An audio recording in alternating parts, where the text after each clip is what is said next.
जय अवधूत। नवनाथ धामनी पावन भूमि पर सूक्ष्म स्वरूपे विराजमान अपना धर्मगुरु सद्गुरु श्री साने दादाना चरणों में मारा साष्टांग दंडवत प्रणाम। विश्ववंदनीय सद्गुरु श्री छोटे दादाना चरणों में मारा साष्टांग दंडवत प्रणाम। तेमज तमाम नाथ भक्तों ने जय अवधूत। आजना पावन दिन की शुरुआत આપણે પૂજ્ય શ્રી છોટે દાદાના સ્વાગતથી કરીશું। લાલજીભાઈ બાબલિયાભાઈ ગામિતને નમ્ર વિનંતી છે સ્ટેજ પર આવે, પૂજ્યશ્રીનું સ્વાગત કરે। જોરદાર તાળીઓથી વધાવી લેશું।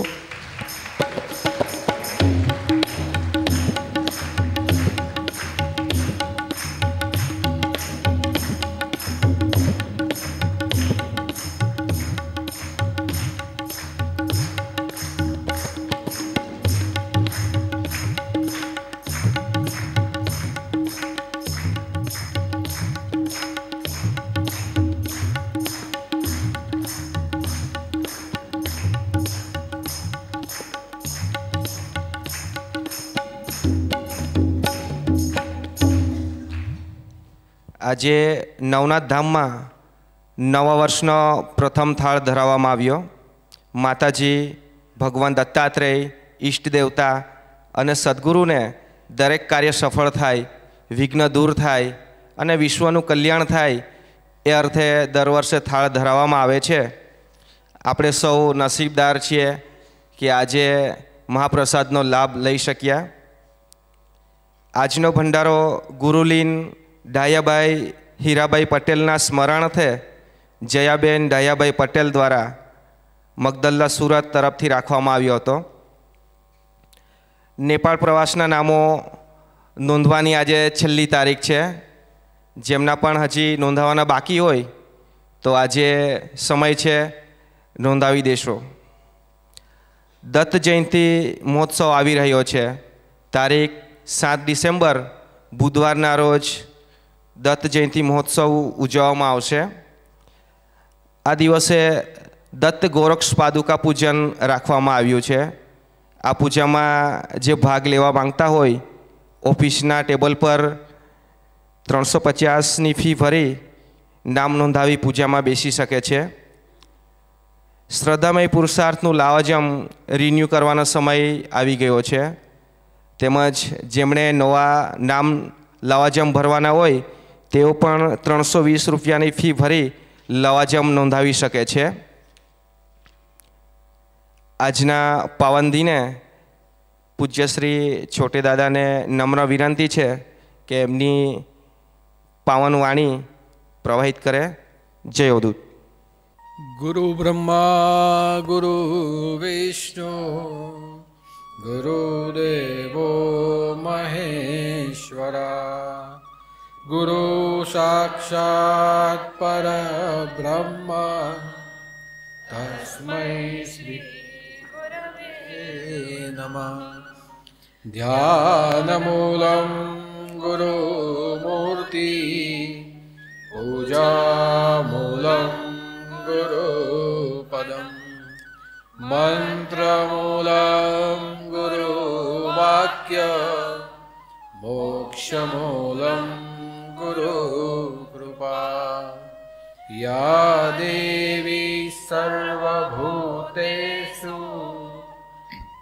मातृरूपेण संस्थिता नमस्तस्यै नमस्तस्यै नमस्तस्यै नमो नमः। सच्चिदानंद सद्गुरु श्री सानेनाथ गुरु मच्छेंद्रनाथ की जय। आनंदी लाल की जय। छोटे दादा की जय।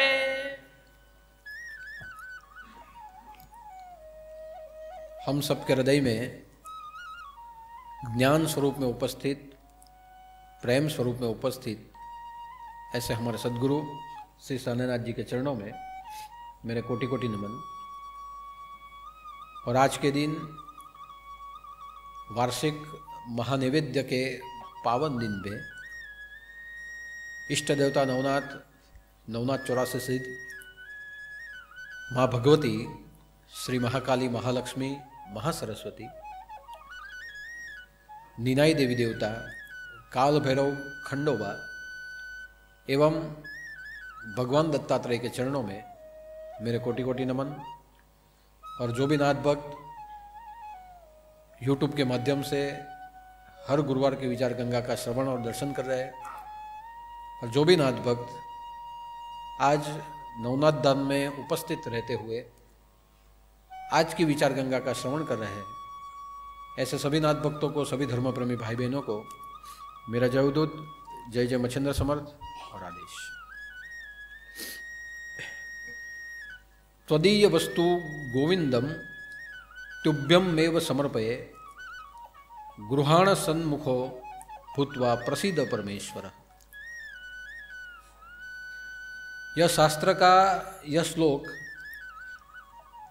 परमेश्वर के प्रति हमें समर्पण का भाव सिखाता है, और उसका एक ही कारण है कि मनुष्य का जन्म परमात्मा की कृपा से हुआ है। मनुष्य अपना जीवन जिस आधार के ऊपर स्थिर करता है, वह अन्न जल की उत्पत्ति भी परमात्मा ही करता है, और जन्म से लेके जरा और मृत्यु तक मनुष्य के जीवन का संवर्धन भी परमात्मा ही करता है। इसलिए परमात्मा के द्वारा हमें जीवन मिला, परमात्मा के द्वारा ही ये जगत मिला, परमात्मा के द्वारा ही हमें जल मिला, अन्न, औषध, यह सब कुछ परमात्मा के कारण ही हमें मिला है। और जो कुछ परमात्मा के कारण हमें मिला है, वो सब कुछ हमें परमात्मा को ही अर्पण कर देना है। क्योंकि परमात्मा अगर हमें जीवन देता है, जगत देता है और विश्व की सारी संपदा हमें देता है, तो हमारा कर्तव्य यह सभी वस्तुओं को भोगते हुए हमारे द्वारा एक भोक्तव्य परमात्मा को समर्पित करना होता है। और जिसे हम कहते हैं तेरा तुझको अर्पण। इसलिए शास्त्र का यह श्लोक हमें यही निर्देश करता है कि जिस गोविंद के द्वारा हमें जीवन मिला है, तो यह सभी वस्तुओं को भोगते हुए वापस उसी में हमें समा जाना है, तन से, मन से और धन से। जो कुछ है उसी को अर्पण कर देना है, क्योंकि अगर उसको हम अर्पण करेंगे तो शायद पुनरुपि जन्मम पुनरुपि मरणम, हमें यह दुख भुगतने के लिए यहां आना नहीं पड़ेगा। और शायद आएंगे भी तो भी ऐसे कुल में हम जन्मेंगे जहां से हम परमात्मा का भक्तिभाव कर सकें। अगर आएंगे तो हमारे जीवन में धन और धान्य की व्यवस्था हमें ऐसी मिलेगी कि जिसका उपयोग हम परमार्थ के रूप में हमारे जीवन में कर पाएंगे। और अगर आएंगे तो ऐसा स्वास्थ्य हमें प्राप्त होगा जो स्वास्थ्य 100 साल तक हमारे जीवन में तंदुरुस्ती के रूप में, एक संपदा के रूप में हमारे जीवन में बना रहेगा। इसलिए यह जीव जो ये शरीरस्थ हुआ है, उसके जीवन को सुखमय और मोक्षमय बनाने के लिए परमात्मा ने हमें जो कुछ दिया है वो उसी को समर्पित कर देना है। और वही समर्पण का दिन, वही अर्पण का भाव मागसर सुद एकम के दिन पे हर साल हमारे गुरु दरबार में होता है। आज के दिन मां भगवती को, इष्ट देवता को और पंचायत देवता को हमने भावान्न समर्पित किया है। और भावान्न ही इसीलिए समर्पित किया है कि परमात्मा को हम जो भी कुछ दे, कौन से आधार पे दे। तो सबसे सरल मार्ग है, परमात्मा को आप जो कुछ भी दे वो अन्न के आधार पे ही दे सकते हैं। परमात्मा को अगर हमने वस्तु दे दी तो परमात्मा वस्तु का भोक्ता नहीं। परमात्मा को हमने धन दिया तो भगवान धन का भोक्ता नहीं है। परमात्मा को हमने जीवन दिया तो परमात्मा यही कहेंगे कि मैंने ही तुम्हें जीवन दिया है, यह जीवन मुझे देके तुम करोगे क्या। तो परमात्मा को आप दे क्या सकते हो? तो परमात्मा को देने के लिए अन्न, निवेद और प्रसाद, यही हम भाव से परमात्मा को दे सकते हैं। और इसीलिए अन्न व्याजान ब्रह्मेति, अन्न ब्रह्मेति व्याजान। क्या अन्न को ब्रह्म बोला गया है? क्यों? क्योंकि अन्न के आधार से ही उत्पत्ति होती है, अन्न के आधार से ही जीवन हमारा व्यतीत हो जाता है, और अंत में हम जहां समा जाते हैं वो भी अन्न के अंदर ही हम समा जाते हैं। इसलिए यह जगत में अगर कोई शाश्वत रूप में या साकार रूप में किसी को ब्रह्म कहा गया है तो वो अन्न है। और हम कहते हैं अन्न पर ब्रह्म, कि अन्न ही ब्रह्म है जो साकार रूप में हम जिसे देख सकते हैं। अन्न के खाने से ही हमारी उत्पत्ति होती है, अन्न के खाने से ही हमारा जीवन व्यवहार चलता है। और जब हम मृत्यु होते हैं वही अन्न में हम समा जाते हैं। अब देखिए कि ये जो भूमि है, ये भूमि के ऊपर जो कुछ पकता है वो जल से पकता है, जल से अन्न पैदा होता है। जो अन्न जल से पैदा होता है उसी को खाते हैं तब वीर्य बनता है। अन्न और जल का संयुक्त मिश्रण वो वीर्य होता है। जब वीर्य बनता है तब संतति बनती है। लेकिन संतति और हम किस आधार पे जीते हैं? संतति और हम सब अन्न खाने के कारण जीते हैं। अगर इस सृष्टि में ये घर हो, कपड़े हो, पैसा हो, लेकिन अन्न न हो तो आप जी पाएंगे? अन्न न हो तो ये शरीर जी पाएगा? अन्न न हो तो हमारे शरीर की वृद्धि हो पाएगी? ये सब कुछ न हो फिर भी जरूरी है कि जीवन में अन्न हो। और इसीलिए यह सब कुछ भोगने के लिए भी, शरीर की स्वस्थता के लिए भी हमें अन्न की आवश्यकता पड़ती है।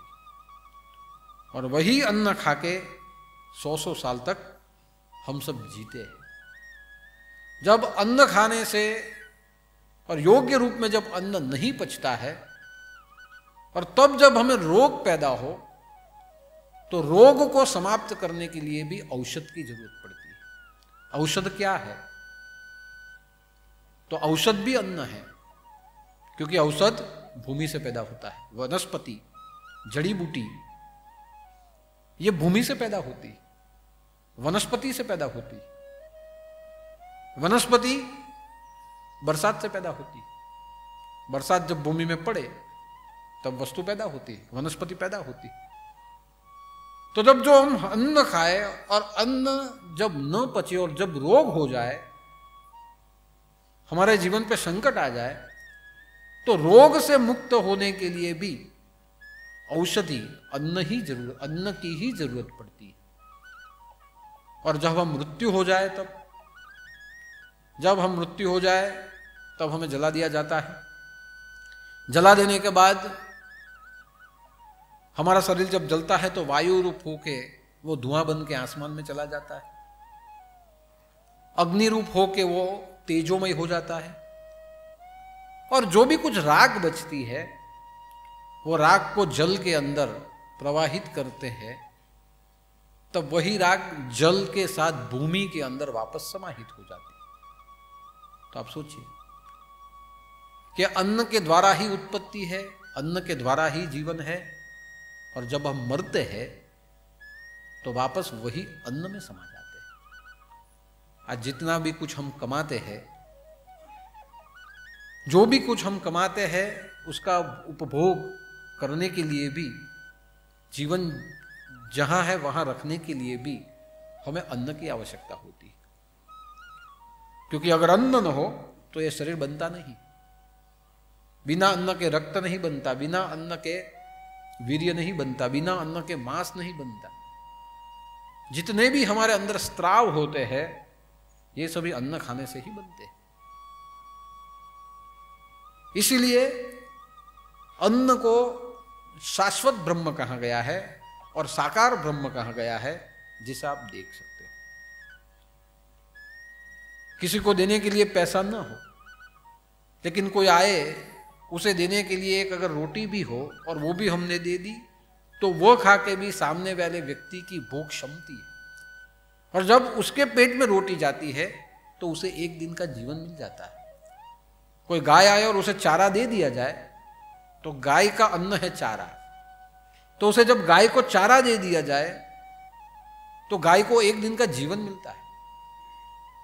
और वो जब चारा खाए और दूध आए और वही दूध हम लेते हैं और हमारे जीवन को हष्ट पुष्ट करते हैं। जितने भी पशु पक्षी है, उसे जब हम दाने डालते हैं तो वो जब दाना खाते हैं तो उसी से उनके जीवन के लिए एक दिन उनको जीवन मिलता है। तो आप देखिए कि अन्न की महिमा कैसी है, हमें दिखता है। अन्न हम खाते हैं, दूसरों को भी खिलाते हैं, और अन्न के द्वारा जो हमारा जीवन बनता है, वही जीवन हम जीते भी हैं और अनुभव भी करते हैं। इसलिए तेरा तुझको अर्पण, हम भगवान को क्या दे, तो हमारे पास भगवान को देने के लिए शाश्वत रूप में, स्थूल रूप में, साकार रूप में अन्न ही है। और जब हम अन्न भगवान को देते हैं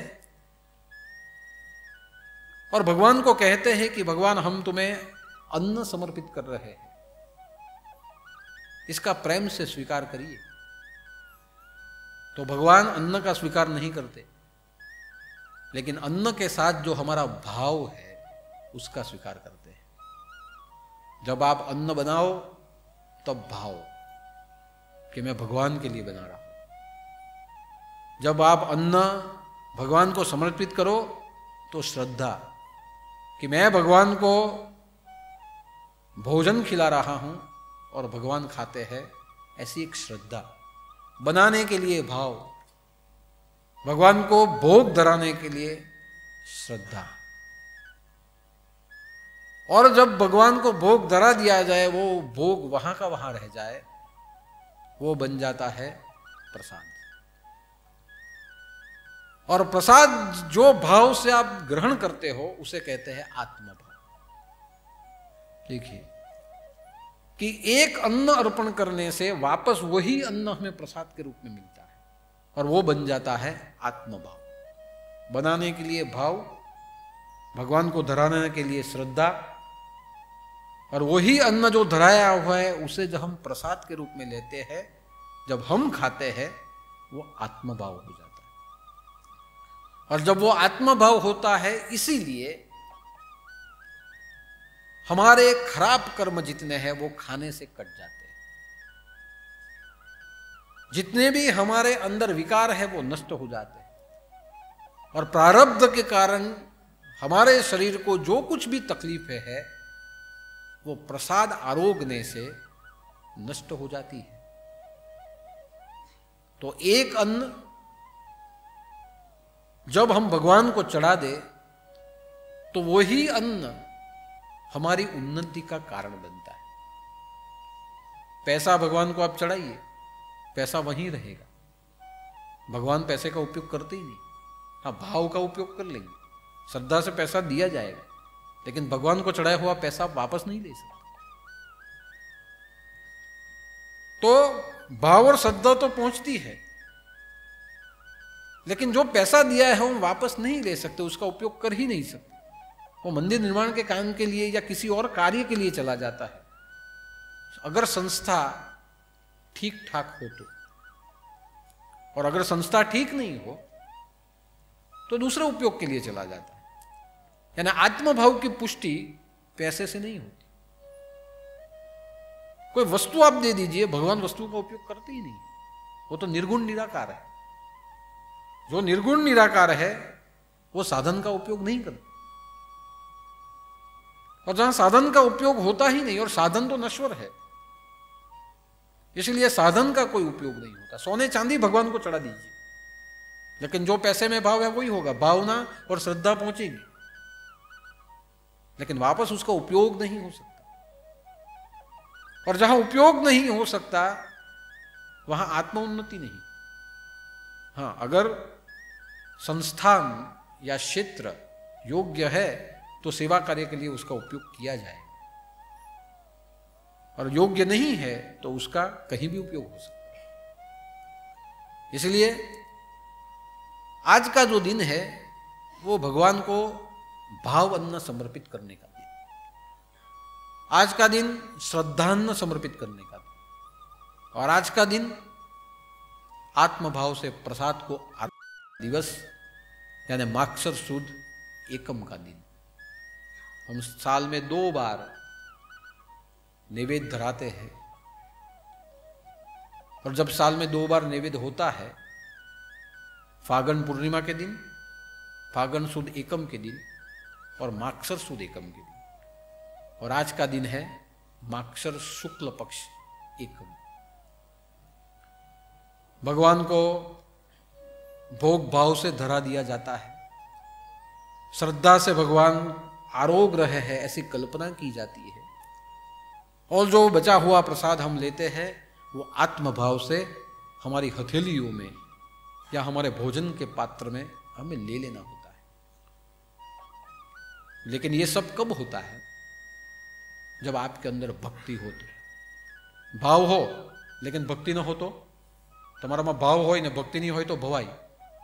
આપણે કે આડંબર કરે છે, આ ખોટી ભવાઈ છે. આ બધી भाव हो तो भक्ति जरूरी है, श्रद्धा हो तो समर्पण जरूरी है, और जब प्रसाद आप आरोगो तो प्रेम जरूरी है. भाव हो और भक्ति न हो तो मेरा ऐसा मानना है जो भी आप भगवान को चढ़ाने के लिए जो बनाते हैं वो व्यंजन हो जाएगा, पकवान થઈ જશે, प्रसाद नहीं થશે. भाव हो तो भक्ति हो, भाव बिना भक्ति नहीं, भक्ति बिना न भाव. भाव भक्ति दोनों एक रूप, दोनों एक स्वभाव. यानी जहां भक्ति से आप उनको अर्पित करते हैं तो भाव हो तो भक्ति होनी ही चाहिए. सिक्के की दो बाजू है, भाव हो तो भक्ति हो, क्योंकि भक्ति पुरुषार्थ करवाती है. भक्ति आपके भीतर में प्रेम जगाती है, और प्रेम और पुरुषार्थ जहां पैदा हो जाए वहां परमात्मा से आप जुड़ जाते हो, उस तत्व के साथ आप जुड़ जाते हो. कोई कवि हो और कविता लिखे तो भक्ति से वो लिखता है, भाव होता है. हमने कितनी कविताएं पढ़ी, सूर्य के ऊपर कविता है, चंद्र के ऊपर कविता है, फूलों के ऊपर कविता है. जब वो कवि कविता लिखता है तो भाव होता है, लेकिन भाव के साथ उसके साथ भक्ति जुड़ी होती है. और जब वो कवि की कविता में भाव के साथ वो भक्ति जहां जुड़ जाए वहां वही कविता भजन और स्तुति बन जाती है.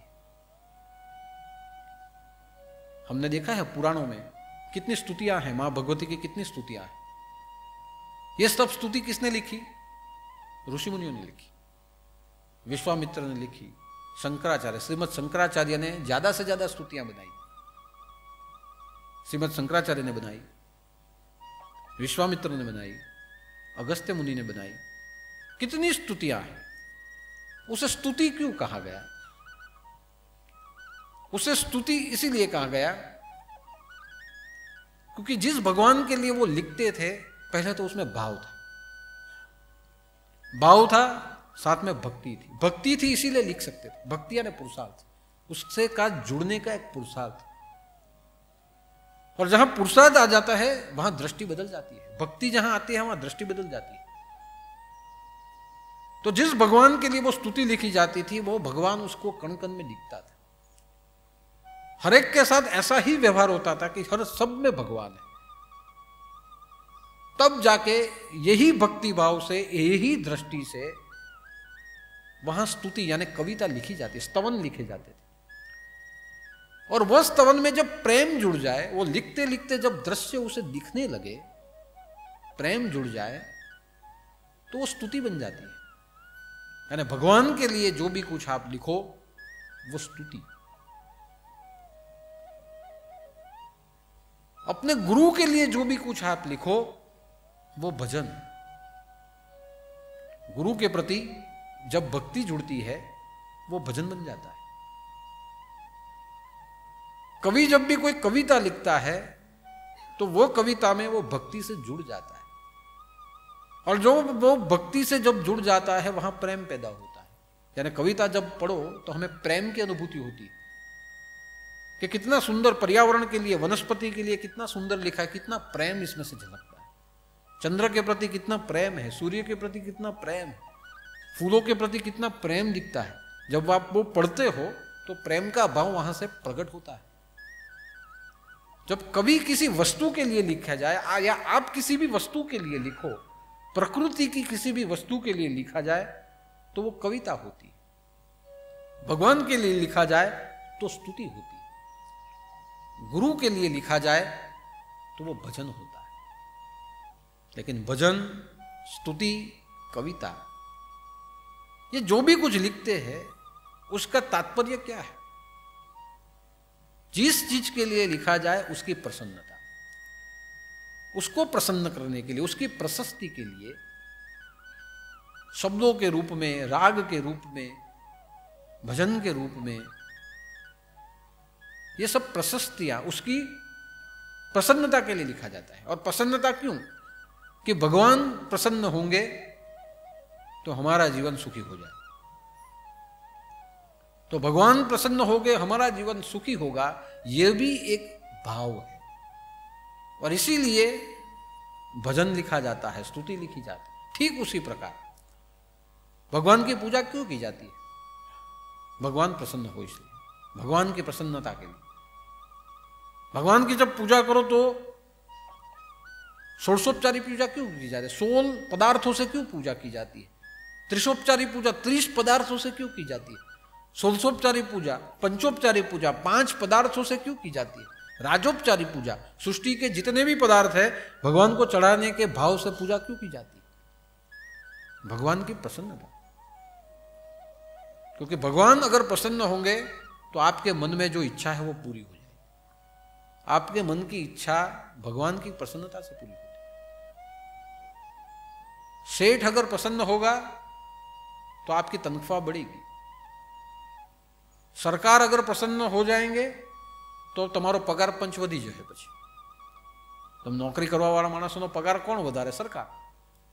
પણ ક્યારે સરકાર ખુશ થાય તો, ગવર્મેન્ટ જો ખુશ થાય તો તમારો પગાર પંચ વધતો જાય, અને પગાર પંચ નહીં વધે તો પછી ઇલેક્શનમાં આવે કે અમારો પગાર કા વધારે વોટ આપીએ। વેપારીને ટેક્સમાં ફાયદો સરકાર કરાવે, સરકાર જો એના માર્જિન ઘટાવે નહીં તો ઇલેક્શનના સમય આવે કે ટેક્સ જ આટલો બધો થાય તો વોટ કોને આપવાના? अंत में प्रसन्नता कि सेठ अगर प्रसन्न होंगे तो नौकर को पगार ज्यादा मिलेगा।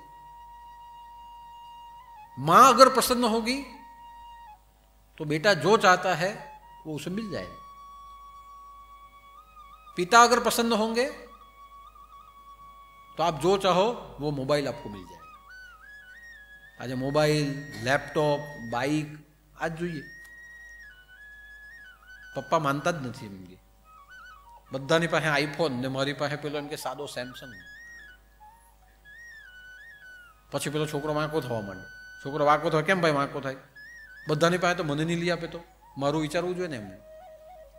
હવે અમે જ્યારે મોટા થયા ત્યારે તો કોઈ મોબાઈલ જેવું હતું જ નહીં. ત્યારે તો કોઈ દિવસ અમને એવું લાગતું જ નહીં કે અમને કંઈ લઈ આપવું જોઈએ. પણ સાધનનો જેમ જેમ યુગ આવી ગયો તેમ પિતાની પ્રસન્નતા. અને મા બાપ ન માને તો છોકરો વાંકો થઈ જાય, માને નહીં, ઘરમાંથી જતો રહે, ખાય નહીં, ઘરમાં આવે નહીં, રિહાઈને બેહી રહે. એટલે મા બાપને ટેન્શન કે આ કંઈ કરી તો નહીં લે, ઝેર તો નહીં પી લે. ઘણા પ્રોબ્લેમ પડે કે દાદા આવું કરતો છે, કંઈ કરી તો નહીં લઈ લે. તમે એવા આશીર્વાદ આપો ને, કંઈ નહીં કરે. હવે મારે કેવી રીતે એને આશીર્વાદ આપવા જોયું? તમે મને મોબાઈલ આપી દો, હું એને આપી દઉં એટલે કંઈ નહીં કરે. પછી તો તમે માનતા નથી ને ફસાવે પાછા મને અંદર. એને સમજાવી દો ને, જ્યાં કંઈ કરે નહીં. એ વાંચતો હોય તો અમે કંઈ એને આપીએ નહીં. હવે તમે વિચાર કરો કે મા બાપની પ્રસન્નતા થાય તો છોકરાને જે જોઈતું હોય તે મળી જાય. પછી એને તમે મોબાઈલ લાવીને આપી દો એટલે ખુશ.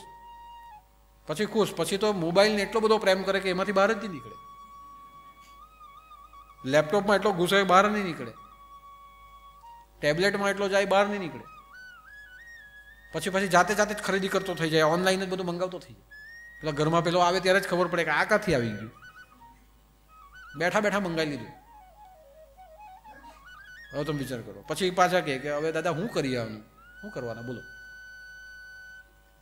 તો કહેવાનો અર્થ છે कि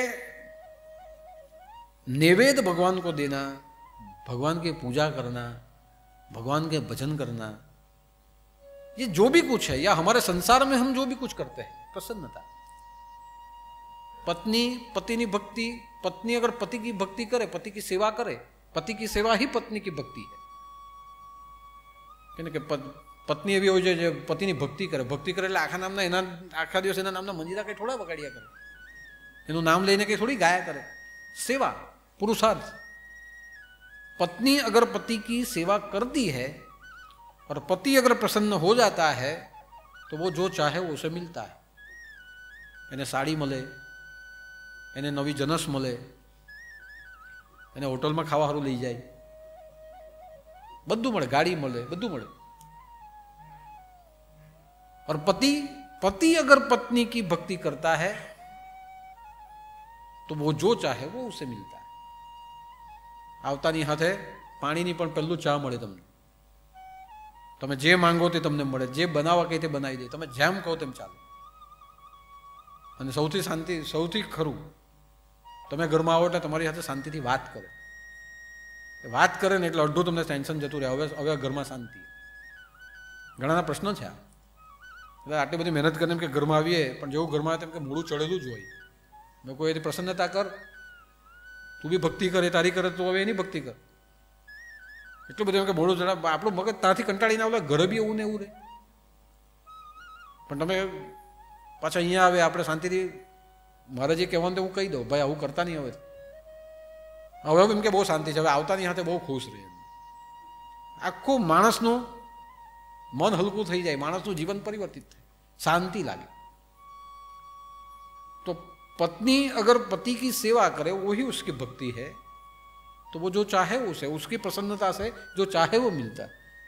और पति पत्नी की सेवा करे तो उसे जीवन में सुख और शांति दोनों प्राप्त हो जाती.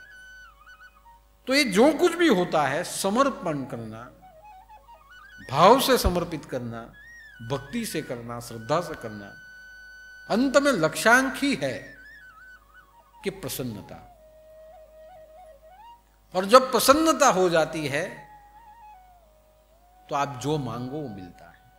और मेरा तो ऐसा मानना है, व्यक्ति अगर प्रसन्न हो, राजा प्रसन्नात गजभूमि दानम, स्त्रिया प्रसन्नात निज देह दानम, और सदगुरु प्रसन्नात सदज्ञान दानम.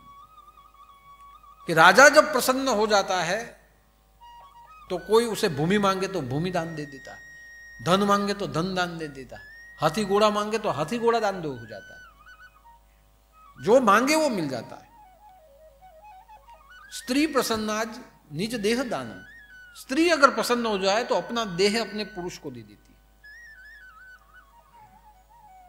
उसी प्रकार सदगुरु प्रसन्नात, यानी सदगुरु अर्थात परमेश्वर, परमेश्वर प्रसन्नात सदगुरु प्रसन्नात सद ज्ञान दान। अगर गुरु प्रसन्न हो जाए तो मांगने की जरूरत नहीं पड़ती, ज्ञान आपको दान में मिल जाता है। गुरु प्रसन्न हो जाए तो ज्ञान मिलता है,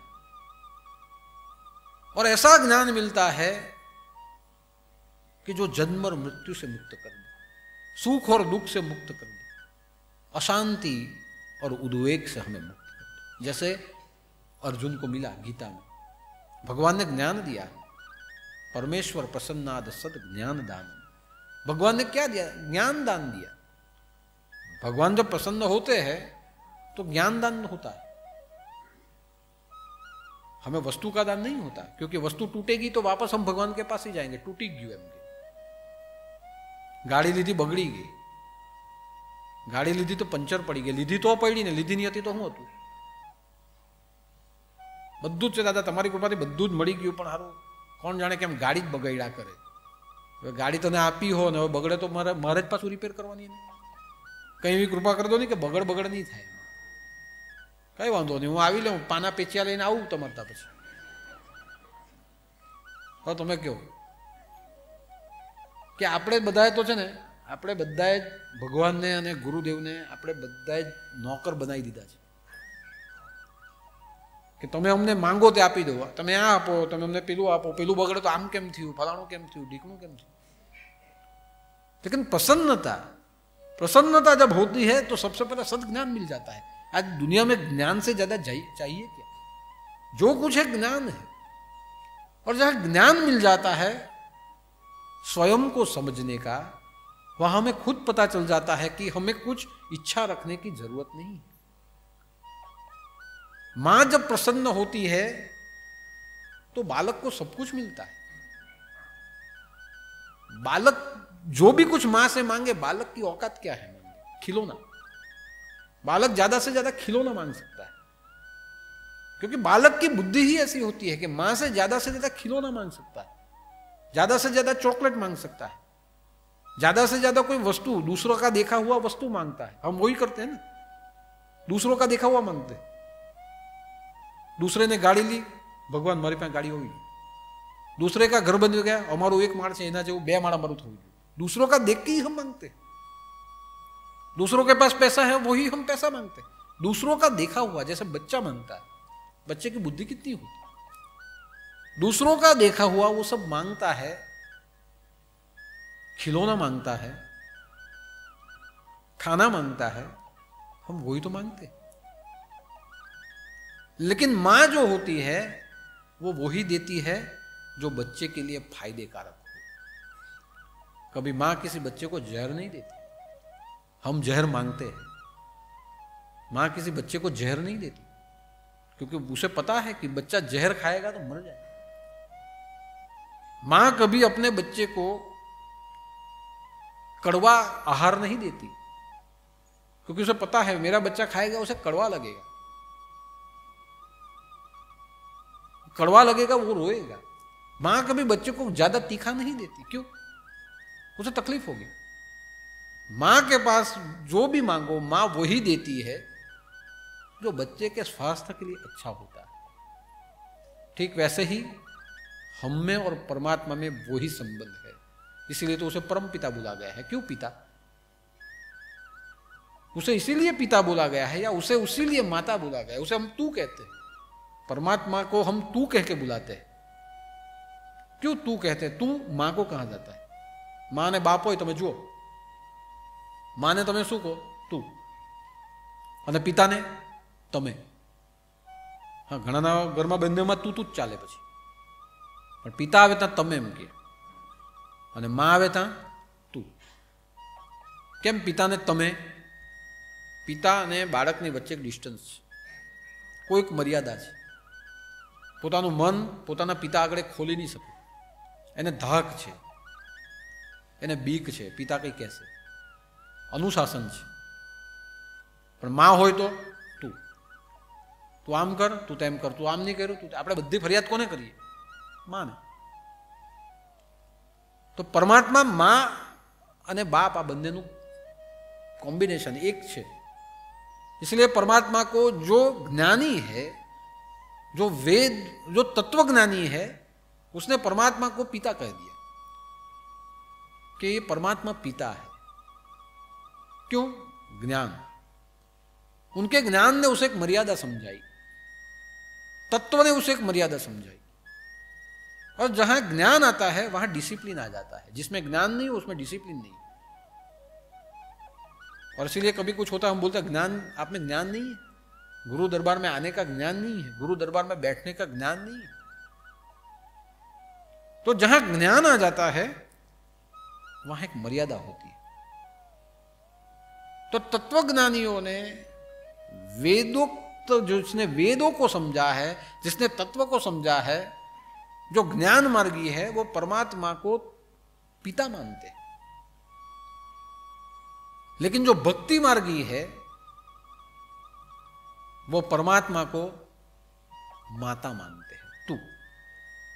इसलिए भक्ति में भजन बनते हैं, भक्ति में स्तुति होती है, भक्ति में श्लोक बनते हैं। क्योंकि भक्ति मार्गी जो होता है वो प्रेम से, जैसे मां की गोद में जैसे बैठता है, वैसे भक्ति करने वाला परमात्मा की गोद में जाके बैठता है। तो भक्ति मार्गी जो होता है वो परमात्मा को मां कहता है, जगत जननी। परमेश्वर और परमेश्वरी, ये दोनों कोई अलग अलग नहीं है, दोनों में तत्व तो एक ही है। जो ज्ञानी अवस्था में पहुंच गया उसने परमात्मा को परमेश्वर कह दिया। और जो भक्ति मार्ग में जो चला गया उसने परमात्मा को परमेश्वरी कह दिया, जगत जननी, जगदम्बा, दुर्गा, माता। ये भक्ति मार्गी ने उसे माता मान दिया। भक्ति मार्ग से प्रेम से उसकी गोद में जाके बैठे, जैसे मां और बालक का संबंध है। ज्ञान मार्गी थोड़ा मैच्योर हो जाता है, सब समझ हो जाती है तो थोड़ा डिस्टेंस हो जाता है, तो उसने परमात्मा को पिता कह दिया। और जो कर्म मार्गी है, वो जो कर्म मार्गी है,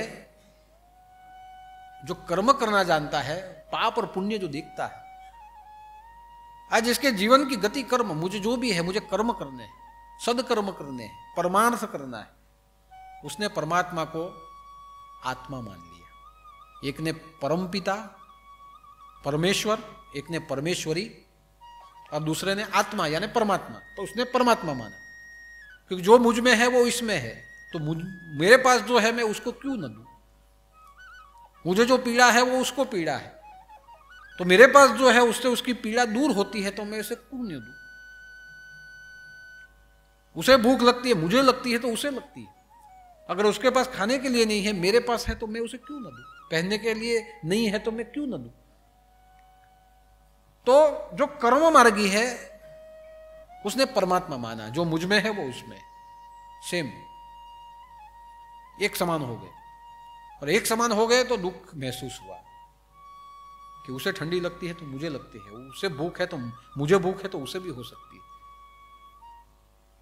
तो जो कर्म मार्गी होता है वो समांतर हो जाता है, मुझ में है वो उसमें, उसे वो परमात्मा मान, न माता मानता है न पिता, उसमें परमात्मा है। जो ज्ञान मार्गी है वो पिता मानता है, और जो भक्ति मार्गी है वो परमात्मा को परमेश्वरी, माता मानता है। लेकिन ये तीनों भाव है, और ये तीनों भाव जो भी है उसमें जहां श्रद्धा जुड़ जाती है, उसमें जहां भक्ति जुड़ जाती है, तब जाके हमारे जीवन का कर्तव्य सार्थक होता है और परमात्मा प्रसन्न होता है। इसलिए नैवेद्य भगवान को अन्न के रूप में चढ़ाया जाता है। क्यों? यह शाश्वत है, दिख सकता है, अनुभव हो सकता है, हम सबको उसका अनुभव है। तो आज का दिन परमात्मा को भावान्न देने का दिन है। भोजन भाव से बनाना है, श्रद्धा से उसको चढ़ाना है, और जो भाव भगवान ले ले, और बाद में जो बच ही जाता है, और जो बचता है उसे प्रसाद के रूप में आत्म भाव से उसका प्राशन करना है। अन्न प्रसाद के रूप में परिवर्तित होते हुए आप तक पहुंचता है, और जब आप उसे प्राशन करो तो हमारे जितने भी संचित कर्म है अशांति जो हमारे जीवन में है, उद्वेग जो है, हमारे शरीर में जो पीड़ा है, जो दवा से अच्छी नहीं होती है, ये प्रसाद से अच्छी हो जाती है, हमें छुटकारा मिल जाता है। और इसीलिए आज नैवेद्य भगवान को चढ़ाया गया, और ये जो नैवेद्य जो भगवान को चढ़ाया गया है, ये भावना का भोजन है। भगवान भूखा नहीं है इसीलिए हम उसको देते हैं। भगवान तो तृप्त है, वो तृप्त है इसीलिए अपने पास कुछ रखता नहीं है, सब हमको दे दिया है। आपने कभी देखा भगवान का महल है? भगवान के पास महल है ऐसा कभी आपने देखा? भगवान के पास चलने फिरने के लिए कोई गाड़ी है ऐसा देखा? या आपने कभी परमात्मा को देखा? नहीं देखा। क्यों? परमात्मा तृप्त है। जो तृप्त है वो कहीं दिखता नहीं है, वो हम सब में समाया हुआ है। इसीलिए आज का दिन भगवान को भोक्तव्य देने का दिन, भगवान को भोज्य देने का दिन, और साथ साथ इष्ट देवता, कुल देवता, ग्राम देवता, स्थान देवता, इष्ट देवता और वास्तु देवता, ये 5 देवता है जिसके आधार से हम जीवन जीते हैं। कुल देवता जो हमारे कुल के जो देवता है, हर एक व्यक्ति के कुल में कोई ना कोई देवता होगा, तो कुल देवता। इष्ट देवता जिसकी आप उपासना करते हो वो इष्ट, जो आपके कुल में जिसकी हर रोज पूजा होती है, कुल देवता, वो कुल देवता। जिसकी आप मन से उपासना करते हो अपनी पसंदगी से, कि मुझे कृष्ण चाहिए, मुझे शिव चाहिए, मुझे दुर्गा चाहिए, वो इष्ट हो जाती है, तो वो इष्ट देवता। ग्राम देवता, जिस गांव में आप रहते हो उस गांव का एक देवता होता है, उसे कहते हैं ग्राम देवता। स्थान देवता, जहां आप रहते हो उस स्थान का एक देवता होता है, वो स्थान। और वास्तु देवता, जिस घर में आप रहते हो वहां वास्तु पुरुष होता है, और उस वास्तु पुरुष की पूजा की जाती है, वास्तु पूजन किया जाता है जब घर में आप प्रवेश करो तब, तो वो होता है वास्तु देवता। तो ये 5 देवता है। ये 5 देवता को पहले 5 भोजन दिया जाता है,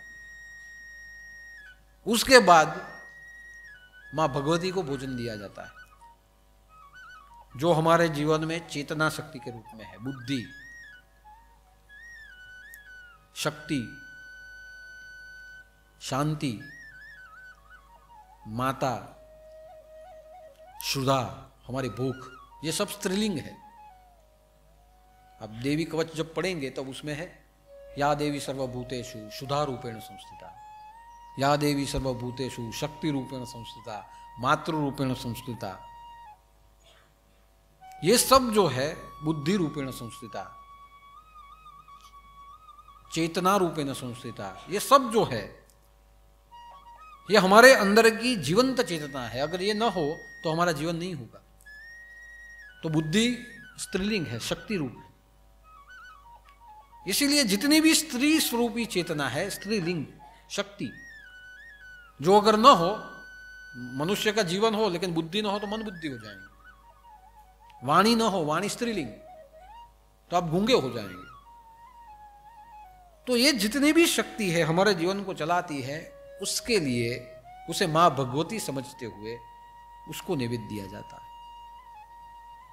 बाद में परमात्मा को नैवेद्य दिया जाता है, परम पिता जिसे हम कहते हैं। प्राणाय स्वाहा, अपानाय स्वाहा, व्यानाय स्वाहा, उदानाय स्वाहा, समानाय स्वाहा और ब्रह्मणे स्वाहा। हमारे आत्मा के लिए, हमारे आत्मा में जो बसा है उस परमात्मा को प्राण समझते हुए उसे आहार दिया जाता है। 5 प्राण है हमारे अंदर, 5 प्राण। ये 5 प्राण से हमारा जीवन कंट्रोल होता है। और इसलिए जब भगवान को नैवेद्य चढ़ाया जाए तो ओम प्राणाय स्वाहा, प्राण, जो प्राण हम लेते हैं, ऑक्सीजन लेते हैं, सांसों से खींचते हैं नाक से और हृदय तक जो जाता है वो प्राण, उसका स्थान यहां है। अगर प्राण न लो तो जीवन समाप्त हो जाएगा। यानी हमारे जीवन को जीने के लिए जो प्राण शक्ति है वो हृदय में है। इसीलिए नाक से उसे खींचते हैं ऑक्सीजन को, और कार्बन डाइऑक्साइड को हम बाहर फेंक देते हैं। उसे कहता है प्राण। ये आत्मा के लिए, आत्मदेवता। तो एक ओम प्राणाय स्वाहा, प्राण को दिया जाता है एक आहुति प्राण की। ओम प्राणाय स्वाहा, अपानाय स्वाहा। अपान यानी ऐसा प्राण, ऐसा वायु, जो वायु हमारे गुदा मार्ग से निकलता है, जो वायु हमारे मूत्र मार्ग से निकलता है। अगर वो वायु न हो तो मूत्र नहीं होगा। गुदा मार्ग से अगर नहीं निकले तो मल नहीं निकलेगा। तो हमारे अंदर जो प्राण जाता है वो प्राण अपान के रूप में परिवर्तित होता है। अपान के रूप में अगर परिवर्तित न हो तो आपको मल और मूत्र नहीं। यानी हमें जो गैस छूटता है, गैस क्यों छूटता है? पाचन होता है। तो जो छूटता है उसके लिए जो प्राण है उसे कहा जाता है अपान। ओम प्राणाय स्वाहा, अपानाय स्वाहा, व्यानाय स्वाहा, उदानाय स्वाहा और समानाय स्वाहा। व्यान का अर्थ होता है पूरे शरीर में जो प्राण है अंदर जाता है, लेकिन पूरे शरीर में जो फैल जाता है, जिससे हमारा रक्त स्त्राव होता है, जिससे हमारी कोशिकाओं को रक्त मिलता है, जिससे हमें विचार आते हैं, हमारे पूरे शरीर को जितनी भी आवश्यकता है वह प्राण के द्वारा वो सभी तत्व वहां पहुंचते हैं, उसे कहते हैं व्यान। वायु पहुंचाता है। आप जो भी खाना खाओ उसमें जो भी तत्व बनते हैं वो सभी तत्व, जरूरी नहीं कि रक्त ही, हमारे अंदर क्षार होता है, हमारे अंदर विटामिन होते हैं, ये सब जो बनता है वहां तक ये कोशिकाओं में पहुंचाता है कौन? वायु पहुंचाता है। उसे कहा जाता है व्यान। बाद में एक प्राण होता है उदान। प्राणाय स्वाहा, अपानाय स्वाहा, व्यानाय स्वाहा, उदानाय स्वाहा। उदान मतलब ऊपर की ओर चलने वाला प्राण। ऊपर की ओर चलने वाला प्राण जो हमारे कंठ में होता है, जिससे हम बोल सकते हैं, जिस प्राण के द्वारा हमारी ध्वनि निकलती है, जिसके द्वारा हम बोलते हैं, जिसके द्वारा सुर निकलते हैं, वो हमारे गले में बैठा हुआ है। वही प्राण अगर न हो तो हम बोलेंगे नहीं। तो एक प्राण ऐसा है जो ऊपर की ओर आता है, उसे कहा जाता है उदान। और एक प्राण होता है जिसे कहा जाता है समान, जो हमारे जठर में बैठा है। जो आप खाते हो उसका पाचन करने वाला जो प्राण होता है वो होता है समान। वो यहां है जठराग्नि में। अगर ये प्राण नियंत्रण में न हो तो मंदाग्नि हो जाता है, आपका खुराक भूख नहीं लगती, पचता नहीं। इसीलिए यहां जो प्राण बैठा है वो आपके भीतर में जो खाना जाता है उस खाने को पचाता है, और पचाने के बाद मल और मूत्र को अलग अलग कर देता है, उसे कहते हैं समान। ये 5 प्राण हैं। इसीलिए जब हम भगवान को आहुति दे तो भगवान को आहुति दी जाती है परमेश्वर को, जो पूरे जगत का नियंत्रण करता है, परमात्मा को। उसे हम कोई ना कोई इष्ट रूप के मानते हैं, लेकिन साथ साथ जब आहुति दी जाए तो हमारे प्राणों को भी आहुति होती है। प्राणाय स्वाहा, अपानाय स्वाहा, व्यानाय स्वाहा, उदानाय स्वाहा, समानाय स्वाहा। और ये सब जब हो जाए तब ब्रह्मणे स्वाहा, भगवान को तब आहार दिया जाता है। तो हमारा अंदर का प्राण आत्मभाव, उसे भी आहार परमेश्वर ब्रह्मणे स्वाहा, भगवान को भी आहार, हमारी चेतना शक्ति को भी आहार, पंचमहाभूतों को भी आहार, पंचायतन देवता उसको भी आहार। इन सबको अन्न और भाव के रूप में, मंत्र उच्चार के रूप में, ये भोजन को माध्यम रखते हुए एक श्रद्धात्मक भाव से उन्हें पहुंचाया जाता है। उसे नैवेद्य कहते हैं। और जब वो पहुंचता है, वो प्रसन्न होते हैं।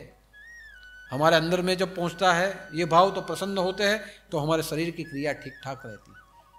भगवान प्रसन्न होते हैं तो हमारे जीवन के लिए जो अच्छा होता है वो हो जाता है। माँ भगवती प्रसन्न होती है तो हमारे शरीर में जितनी भी शक्तियां हैं वो कार्यरत रहती है। और पंचमहाभूत जब प्रसन्न होते हैं तो हमें प्रकृति के साथ हम जीते हैं। और पंचायतन देवता जब प्रसन्न हो जाते हैं तो हमारे जीवन में कभी भी कष्ट नहीं होते, घर में शांति रहती है, अकस्मात नहीं होते, घर में शांति रहती है, हमारे आजू बाजू के वातावरण में शांति रहती है, अन्न और जल व्यवस्थित रहते हैं, जिसके कारण हमारा स्वास्थ्य न बिगड़े। और इसीलिए ये सब उनकी प्रसन्नता के लिए देना चाहिए। और हम देते हैं, साल में 2 बार देते हैं। और मैं जो देता हूं, तो मैंने पहले ही कहा है, मैं मेरे लिए नहीं देता, आप सबके लिए मैं उसे देता हूं। यानी यहां जो भोजन बनता है वो भोजन आपका भाग है। यहां भंडारे में जो चावल आते हैं वो कौन देता है? मैंने कभी व्यापारी से मैंने कभी चावल नहीं खरीदे। ये चावल कौन देता है? आप लोग देते हो। जब अनाज लेने के लिए यहां से स्वयंसेवक आते हैं तो आपके खेत में जो उगता है वो आप सब देते हो। मुट्ठी मुट्ठी चावल यहां आता है। जो अनाज दे सकता है, वो धान्य दे सकता है, वो धान्य देता है। जिसके घर में साग भाजी उत्पन्न होती है वो सब्जियां देता है। जिसके घर में ये सब कुछ नहीं है वो पैसा देता है, कि जो भी है पैसे के रूप में भंडारे में दे देते हैं। जिसके पास वो भी नहीं है वो यहां आके पुरुषार्थ करते हैं कि देने के लिए, उगाने के लिए और पैसा देने के लिए नहीं है, हम यहां आएंगे और पुरुषार्थ करेंगे, वो सेवा करते हैं। तो ये जो सब कुछ कुल मिला के हो जाता है उसको मैं नैवेद्य के रूप में मेरे हाथों से भगवान को देता हूं कि आज जो मैंने नैवेद्य जो आपको दिया है ये मेरे सभी भक्तों के द्वारा दिया गया हुआ है। उसके हर कण कण में मेरे भक्तों का योगदान है। और ये जो नैवेद्य है उसको आप प्राशन करें और प्रसाद के रूप में हमें वापस दे। और ऐसे आप प्रसन्न हो जाए कि हमारे जितने भी भक्त हैं सुखी, तंदुरुस्त और आनंद में जिए और भक्तिभाव करते हुए जिए। और ऐसी भावना आप सबके लिए मैं भगवान को प्रार्थना करता हूं। और मेरा अनुभव है कि जब ये प्रार्थना करता हूं तो साल साल तक आपके खेत में कभी अनाज खुटता नहीं, आपके घर में अशांति होती नहीं। जो भी कुछ शारीरिक प्रॉब्लम होते हैं बहुत कम रूप में वो अच्छे भी हो जाते हैं। और आज सब आप लोग यहाँ 3-3 पीढ़ी से यहाँ आके अपना भक्तिभाव भी करते हो। तो ये जो भी कुछ वहाँ पहुँचता है कृपा के रूप में, आशीर्वाद के रूप में, प्रसाद के रूप में आप तक पहुँच जाता है। तो आज का जो भंडारा है वो महानैवेद्य का भंडारा है। और आपके द्वारा जो है वो हमने वहाँ पहुँचाया। और आज के गुरुवार पे जो आपने प्रसाद लिया है ये प्रसाद भाव अन्न है, श्रद्धान्न है। आत्मभाव से आपने उस प्रसाद को अगर आरोगा है तो मेरा मानना है कि आपके जीवन में भक्ति भाव, तंदुरुस्ती, आपका आयुष्य सब ठीक ठाक रहेगा। ऐसी श्रद्धा परमेश्वर के चरणों में मैं रखता हूँ। और मेरा मानना है कि वो फलीभूत भी होगी और आप सब सुखी रहेंगे। तो आज का दिन नैवेद्य का दिन है। और आज के दिन हम सब ने मिलके माँ भगवती को, आद्य शक्ति को, परमेश्वर को हमने नैवेद्य चढ़ाया है। और आज जो आपने प्रसाद लिया है ये पूरा प्रसाद नैवेद्य का प्रसाद ही है। तो आप श्रद्धा से उसको आरोगिएगा। और आरोगा है तो मन से प्रार्थना कीजिएगा कि जो भी कुछ आप तक पहुंचा है हम सब का जीवन सुखी रहे, भक्तिमय रहे, निरोगी रहे। ऐसी प्रार्थना आपके चरणों में हम करते हैं। तो आज के दिन 25 बार गुरु मंत्र बोलते हैं और यही प्रार्थना परमेश्वर को करते हैं कि सब जितने भी नाथ भक्त है सब सुखी रहे और सबका जीवन भक्तिमय रहे। 25 बार गुरु मंत्र बोलते हैं।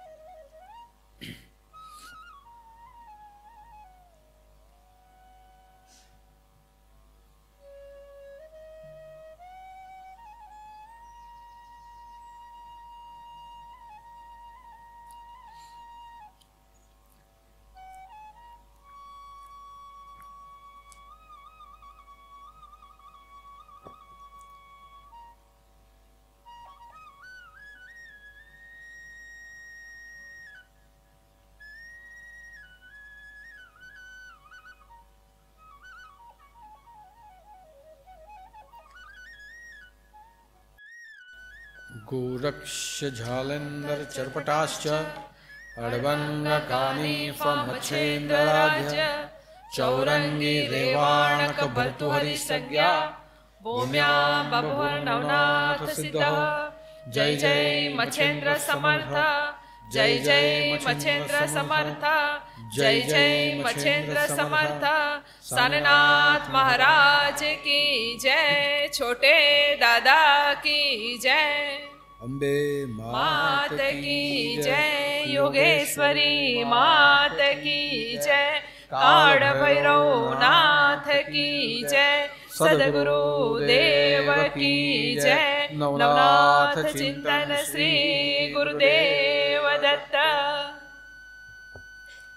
આજનો ભંડારો ગુરુલીન ડાયાભાઈ હીરાભાઈ પટેલના સ્મરણાર્થે એમના પત્ની જયાબેન ડાયાભાઈ પટેલના સમગ્ર પરિવાર તરફથી છે. આજનો મહાપ્રસાદનો ભંડારો એમના તરફથી છે. તેમના પરિવાર માટે પણ પ્રાર્થના કરું કે ભગવાનની કૃપા રહે અને આ રીતે તન મન ધનથી એમનો સહયોગ ગુરુ દરબારમાં કાર્યમાં હંમેશાને માટે રહે. આજના મહાપ્રસાદમાં ખીચડી, ઘી, કઢી, રીંગણ બટાકા ટામેટાનું શાક, મોહનથાળ અને મરચાંનું અઠાણું છે. અને આજે બનાવ્યું છે એ જ વસ્તુ આજે સવારે ભગવાનને ધરાવી અને બધાનો ભેગો ઠાળ આપણે પરમાત્મા સુધી પહોંચાડ્યો છે. હવે બીજી વાત કે નેપાળ યાત્રા માટેના નામ નોંધવાનો આજે છેલ્લો દિવસ છે. એટલે જે પણ નામ નોંધતા હોય તે નોંધાવી દો અને બાકી હોય તો થોડા પૈસા આપીને નોંધાવી દો અને પાછળથી ધીમે રહીને પૈસા પાછા ભરી દેજો. પણ આજનો દિવસ છેલ્લો છે. હવે પછી અમે નામ બંધ કરશું એટલે હવે પછી કદાચ તમારા નામ લેવામાં નહીં આવે. માટે જેના નામ નોંધાઈ ગયા છે દત્ત જયંતિ પછી ડિક્લેર કરશું કે બીજો ઇન્સ્ટોલમેન્ટ તમારે ક્યાં સુધી ભરવાનો અને ટ્રેનમાં આવવા માટે કેટલા રૂપિયા ચૂકવવાના અને પ્લેનમાં આવવા કેટલા ચૂકવવાના એ ત્યાર પછી નક્કી થશે. અને એ પ્રમાણે જે તમને તારીખ મળે ત્યાં સુધીમાં તમારે બાકીના પૈસા ચૂકવવાના. પણ જલ્દીથી જલ્દી જાન્યુઆરી એન્ડ સુધી ટ્રેનનું બુકિંગ કરી દેવાનું છે. કારણ કે 4 મહિના લાગે બુકિંગ થતાં. તો ટ્રેનનું બુકિંગ જે ટ્રેનમાં આવવાના છે એનું બુકિંગ જલ્દી થશે, પ્લેનમાં આવવાના ત્યાર પછી થોડું મોડું થશે. પણ જે પણ કંઈ નક્કી થશે તે દત્ત જયંતિના દિવસે તમને બધાને જાહેર કરશું. એટલે જેણે નામ નોંધાવ્યા છે એ સતર્ક રહે અને એ પ્રમાણે વહેલી તકે કઈ રીતે તમે આવવાના છો તે નક્કી કરીને જ્યાં પૈસા નક્કી થાય તે પ્રમાણે બાકીના પૈસા નોંધાવી દેજો. તો આ નેપાળ માટેના પ્રવાસમાં આજના 12 વાગ્યા પછી કોઈના નામ નોંધવામાં આવશે નહીં. તો એ પ્રમાણે દરેક જણા ધ્યાનમાં રાખે. ત્યાર પછી 7 તારીખ અને બુધવાર ડિસેમ્બર મહિનો દત્ત જયંતિનો દિવસ. બુધવારે દત્ત જયંતિ છે. દત્ત ગોરખનું આપણે પૂજન કરશું. એ પણ નામ નોંધાવવા હોય તો એ નોંધાવી દો. અને દત્ત ગોરખનું પૂજન થાય ત્યાર પછી પ્રાસંગિક પ્રવચન પછી મહાપ્રસાદ. 8 તારીખે ફરી પાછો ગુરુવાર અને જે પ્રમાણે ગુરુવાર ચાલે તે પ્રમાણે ચાલશે. તો આ આવનારા બધા કાર્યક્રમો છે એને દરેક જણા ધ્યાનમાં રાખે. ઘણા બધા સ્વયંસેવકો અનાજ લેવા માટે, અનાજ ઉઘરાવવા માટે તમારા ઘર સુધી આવે છે. તો જે પણ સ્વયંસેવક આવે તેને સહકાર આપો અને જે પણ આપણા ભક્તો જ્યાં રહેતા હોય ત્યાં બધાને લઈ જાઓ. અને આ જે યજ્ઞ ચાલે છે ભંડારાનો, એ યજ્ઞમાં કોઈનું પણ યોગદાન બાકી ન રહે એની તમારે કાળજી લેવાની. એટલે જે સ્વયંસેવક અહીંયાથી આવે તેને સહકાર આપો. જ્યાં હોય ત્યાં લઈ જાઓ. તનથી, મનથી અને ધનથી એમનો સહયોગ કરો. તો આ રીતે આપણા આગલા પ્રોગ્રામો છે એની દરેક જણા ધ્યાન પર લે. તો હવે એક નાનું ભજન ગાઈએ અને ત્યાર પછી આરતી કરીએ. દિગંબરા દિગંબરા શ્રીપાદ વલ્લભ દિગંબરા, દિગંબરા દિગંબરા શ્રીપાદ વલ્લભ દિગંબરા, શ્રી અત્રિ નંદન દિગંબરા, શ્રી અત્રિ નંદન દિગંબરા, શ્રી પતિત પાવન દિગંબરા, શ્રી પતિત પાવન દિગંબરા, દિગંબરા દિગંબરા શ્રીપાદ વલ્લભ દિગંબરા, દિગંબરા દિગંબરા શ્રીપાદ વલ્લભ દિગંબરા, શ્રી અવધૂત ચિંતન દિગંબરા, શ્રી અવધૂત ચિંતન દિગંબરા, શ્રી ઔદુંબરવાસી દિગંબરા, શ્રી ઔદુંબરવાસી દિગંબરા, શ્રીપાદ વલ્લભ દિગંબરા, શ્રીપાદ વલ્લભ દિગંબરા,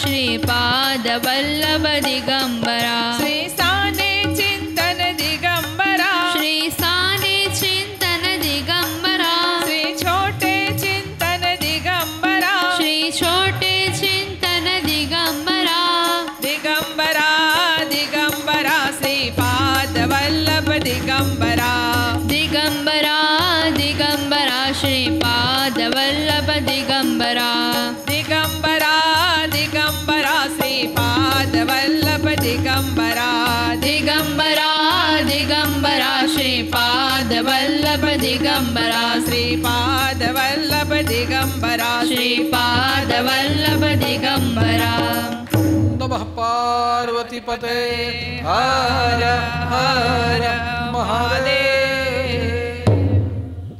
ओम साक्षात् नवनाथ रूप दादासाने हस्ते मुखड़े मच्छिंदर गोरक्ष बिराजे करो कल्याण दरि भस्म गुलाब रींगे विश्वासे बंधु दर्द निवारण दादासाने ओम जय दादासाने गुरु जय दादासाने प्रेम आरती करिए प्रेम आरती करिए गुण तारा गाए ओम जय दादासाने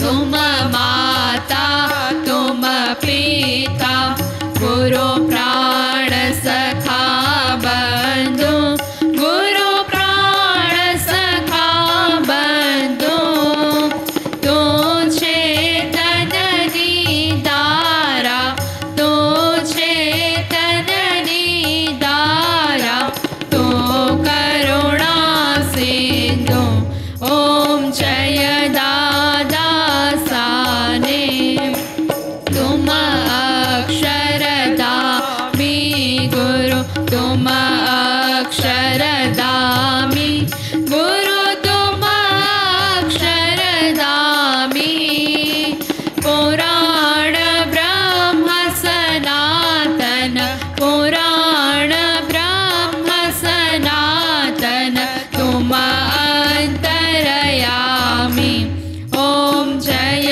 दादासाने त्रिगुणात्मक मूर्ति गुरु त्रिगुणात्मक मूर्ति गुरु त्रिगुणात्मक मूर्ति अनंत मातो व्यापक अनंत मातो व्यापक दिव्य अमर ज्योति ओम जय दादासाने भक्त जनों ने काछे जन्म लीधो जगमा गुरु जन्म लीधो जगमा नाम स्मरण तारो नाम स्मरण तारो दुख हरे पलमा ओम जय दादासाने कुम कुम अक्षत पुष्पवदावि प्रणाम नित करिए गुरु प्रणाम नित करिए दिनेश ना गुरु साने दिनेश ना गुरु साने भजता भवतरिए ओम जय दादासाने ओम जय दादासाने गुरु जय दादासाने प्रेम आरती करिए प्रेम आरती करिए गुण तारा गाए ओम जय दादासाने कर्पूर गौरम करुणावतारम संसारसारम भुजगेन्द्रहारम सदा वसवितं हृदयारविन्दे पवं